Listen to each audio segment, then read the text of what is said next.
Hello everyone, welcome back to another video. Today we are going to be doing something a little bit different. We're just going to be doing a tier list, I guess. So it'll go as long as it needs to. I don't know, I've never done this before, so I just want to tell you what my opinions are of the starter Pokemon.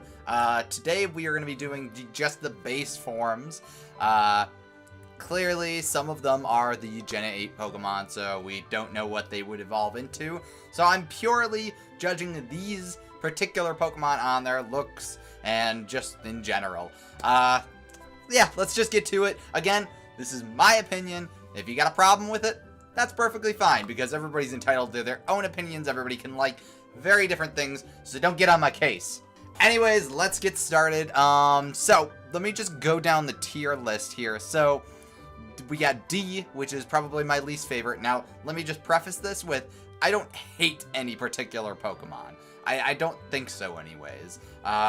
There's nothing that I specifically despise. So if they made it into the D list, it's more just so I don't care for them than I really despise them. Anywho, C list is a little bit better than that. Still kind of not my favorite, but like a little bit better than that. B list is kind of middle of the road. They're fine. I got nothing against them. But they're just kind of, they are what they are. Yeah. And then A list, I like them, but they're not my total favorites. And then clearly S rank that is tier list, top. I love them. They're my favorite starters. End of story. All right. So now that we've done that, I'm going to take a sip of my water. Anywho, alright, so first of all, we're going to start off with, I've kind of already got them in somewhat of an order, but we're going to start off with Fennekin, and I know a lot of people like Fennekin specifically, but then hate its evolutions. I'm kind of in that zone too. I just don't find Fennekin as interesting, I guess. I like that it evolves technically into like a witch kind of thing. I just don't care for it. Maybe the anime is a little bit more interesting. I don't know. It's just, I don't care for it. It's not my favorite.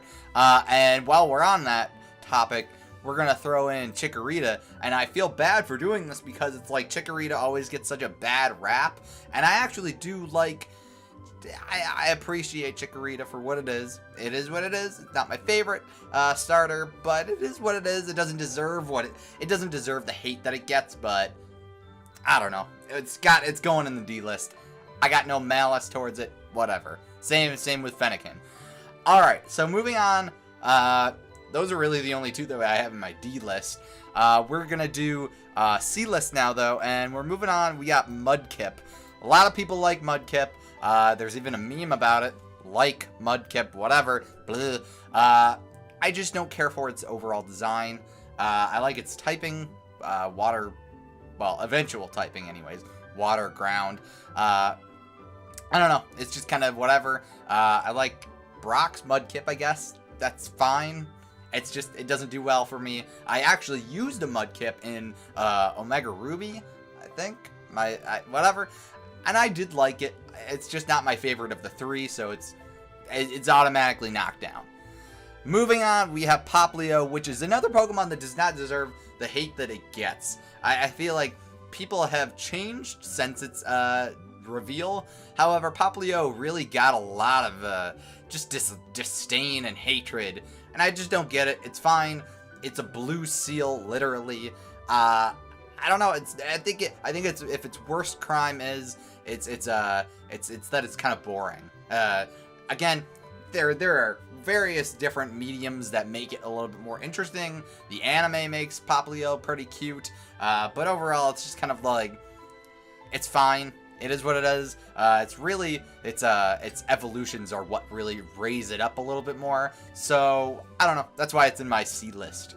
Now, moving on. I gotta admit, I got Chespin here in the C list, and Chespin is one of those Pokemon that, like, I used it in Pokemon Y. It was my first playthrough of Gen 6, and I thought it was super, super cute. and I certainly liked it at the time more than I liked, like, Froakie or Fennekin. But I don't know, there's something about it that's just, like, it doesn't scream top tier to me, even though I do appreciate it for what it is. And that's besides its evolutions or whatever. I don't know. It just, I don't think it belongs in the higher tiers, personally. Now, moving on, I'm kind of being a little, I'm gonna be a little bit, what's the word I'm looking for? A little bit, fickle with this. That's not the word. Either way, I'm gonna be a little weird with this because they are brand new. We barely know anything about them. But I'm gonna put them on at the same time. We got Sobble and Grookey, and I'm gonna put them in the B list. And I put them in the B list because, again, we don't know much about them. But I think that they deserve to be a little higher up. I don't hate their designs at all. I do want to see more about them. Maybe at some point they will drop. Technically, as far as my, like, how I pick starters, Grookey would be the next one for me to pick. It's not set in stone, but it's certainly a little bit fluid, I guess, in a sense. It's not, I don't know. Either way, I think they're fine. I want to see more from them before I judge them entirely. So that's why they're kind of middle of the road for me. Moving on, we have Snivy, or Smugleaf, as Snivy was known as before we got its name. And same reasons, I guess. It's just kind of middle of the road. I don't hate it. I don't love it. It's kind of there. Again, the anime kind of does some stuff to make it a little bit more likable, but I don't know. Now, I'm going to get a little flack for this, for these next two, and for the next three, honestly, maybe. So, I also have Bulbasaur and Charmander, and I'll get to the next one. Obviously, you guys can probably see this in its order, but Bulbasaur and Charmander, they have that nostalgic play to them where it's like, okay, clearly they are the original starters, and there's something special about them. I don't hate them. And I think Bulbasaur more so than Charmander. I think I probably have a bit more of a attachment to Charmander. But Bulbasaur specifically, I think, is just so middle of the road. It's fine. I don't hate it or love it. It's just kind of cool. It is what it is. It's a dinosaur frog thingamajig.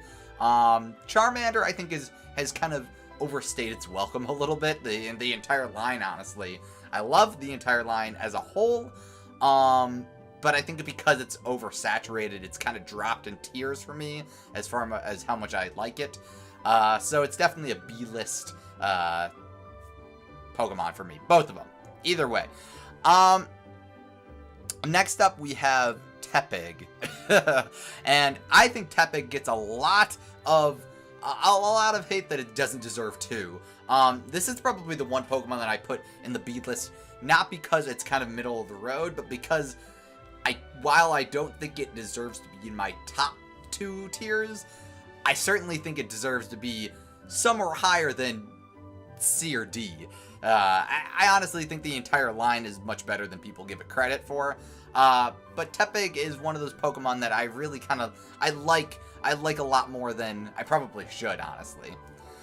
Okay, so next up we have Rowlet, and honestly, I'm going to be perfectly honest here, I did not care for Rowlet as much as many people did when it was first revealed. Things change, opinions change, whatever, but when I first saw Rowlet, I thought it was pretty boring, especially, like, I don't know, it was the kind of thing where it's just like, if Poplio is just a blue seal, Rowlet is literally just a regular owl with a green bow tie. So it's kind of one of those things where it's just kind of like weird. A lot of people loved Rowlet, and I see perfectly why. I think a lot of the reason, like, I like a lot of Pokemon because of the anime. That's just a big thing. I ended up using Rowlet in Ultra Moon, and I honestly learned to love it, honestly. Meh. Anywho, we have Trico next, and Trico is kind of one of those, another Pokemon. It's similar to Charmander for me, maybe only a little bit higher as far as my tier list goes. And I think Trico and its entire evolution, obviously, is one of those Pokemon that, like, I loved for the longest time. Trico is super cool in all of its media. It's super cool in the game, super cool in the anime, super cool in its cards, super cool just in general, and I really like it. I don't care for its regular art, clearly that's right there, but I do like it a lot. And I think it definitely deserves to be in the upper 2 tier. I think it definitely deserves to be in the upper 2 tiers, is what I'm really saying. I'm probably going to get a lot of flack for this one. I said that before, but, like, I really think that Oshawott is super cute. Oshawott's a weird Pokemon, especially compared to its 2 evolutions, but, like, I really, really like Oshawott. I think it's cute. I think it's just adorable, and it's just one of those Pokemon that, like, it's weird. It's a really weird looking Pokemon. It kind of looks like a weird ice cream cone otter thingamajig. I like it a lot. I used it in my Black playthrough when I first played Gen 5 for the first time. I really like it a lot. Now moving forward, we have Squirtle, and I realized that I said that Charmander and Bulbasaur are kind of middle of the road, like, they're fine, they're kind of overplayed. Squirtle is kind of also that, but I feel like I found a newer love for Squirtle more recently. I used one in, also I think Y, and I just really like Squirtle a lot. I think it's not only got cool appeal to it, but it's also kind of cute. It's kind of got a wide range of likability, and I really like it a lot. Next up is Torchic, which I have to debate. So Torchic is one of those Pokemon that, like, I kind of was on the fence about it being in the S or A rank, because I really like it, but at the same time, I'm not sure if it's, compared to the Pokemon that I actually like a lot more, I don't know whether it's specifically, I don't know. I don't know if it's specifically something that I care for as much as I care for the ones that I definitely have in S rank, and will never concede on that.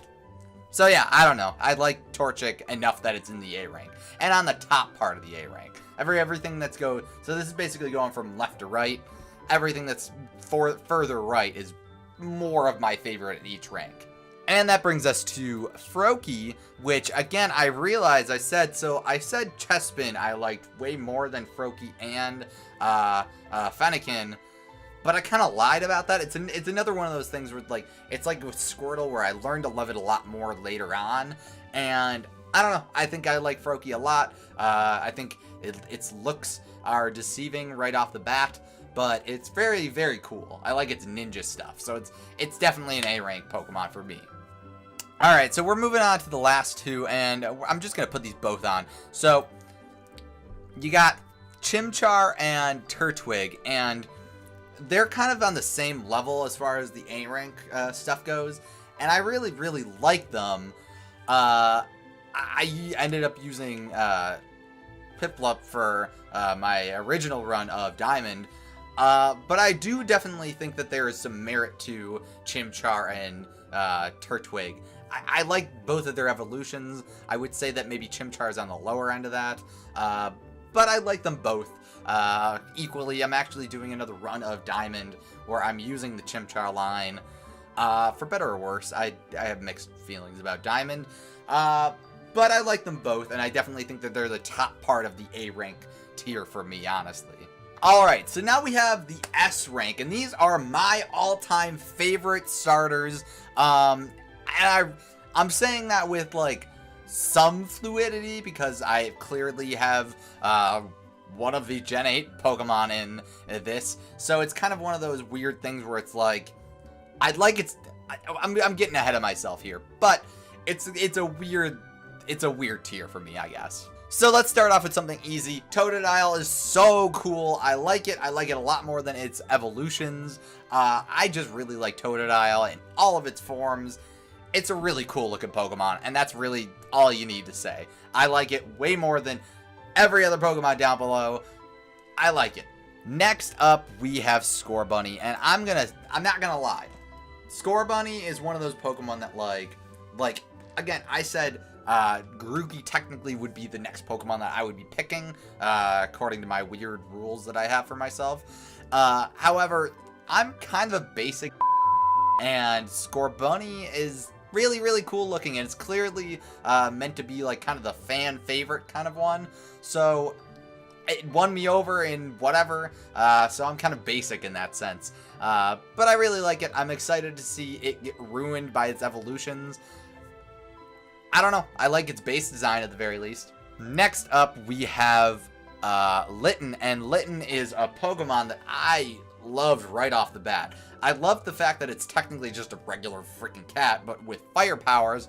I like its dark orange, red, whatever color, and then it's black fur, and I like that it has two, like, well, three. It has like three little like red dots on the back of it that like pop up when it gets when it goes attacking or whatever. So I really like Litten a lot. I think it's a really cool looking Pokemon overall. It's just really, really cool. I like it a lot. That's kind of all I gotta say about it. It's a lot of this has to do with design, really. Next up is Piplup. And Piplup is adorable. Piplup is probably one of my favorite Pokemon. I said this in my top 5 water type Pokemon video from last month, but Piplup and its line really would be probably my favorite Pokemon if it was not for this next Pokemon. I'm kind of ruining my own video, but we'll see how things go. Either way, Piplup is so cute and so cool, and I just really, really like it a lot. And it's really kind of my number 2 spot of this list. And that leaves us with Cyndaquil, which is my all-time favorite starter Pokemon. It's just really, really cool. I like it so freaking much. It's simple, but it's also kind of, it has the potential to be really, really flary and flamboyant, I guess, for a lack of a better word. But I really, really like Cyndaquil so much, way more than all of the other starters. The other ones have some attitude and some weird charms to them, but Cyndaquil, throughout all of the years, has been my favorite starter Pokemon. At the very least, it and its line. I love it so much. Yeah, okay, well, that's all of my Pokemon list for this base starter. I'm going to be doing a video for each of these stages. So I got one for this, obviously, and then I'll be doing one for the mid-stage starter Pokemon, and then one for the final evolutions of them all. And it'll all range very differently. Like, clearly I just said I really like Cyndaquil's line entirely, but who knows, maybe, I don't know. Maybe, I don't even know. Maybe another Pokemon that had a lower list tier on this list is a little higher up in its evolution. Either way, these are my picks. Let me know what you guys think of my list. Do you agree with any of these? Let me know down below in the comment section, and if you enjoyed this video, make sure to leave a like. I would greatly appreciate it. And if you want to see more from me, make sure to subscribe and ring the bell so you'll see all the notifications when I upload. That's all I got for this video. I will see you in another video real soon. Bye-bye.